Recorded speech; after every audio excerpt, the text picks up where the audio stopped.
actually worked! So this is not talking to the engine. That engine ECU, whereas before it was. No communication with the engine.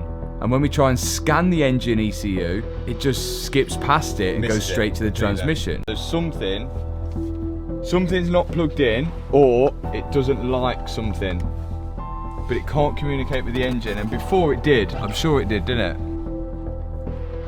I went back to check all the plugs on the engine to make sure that they were all plugged in.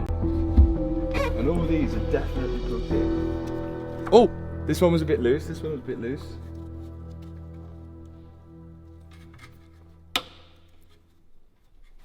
It was a bit loose, like it was in but not properly all the way in. Oh, yes! Yes!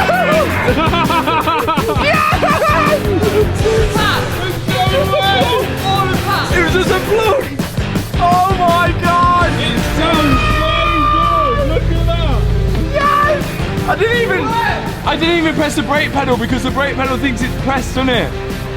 Because the switch. Ah! Come on! It actually worked. Yes. That's unbelievable. It was just a flipping. It just started instantly. Hey, have we actually bought an engine that might be alright? Don't speak too soon.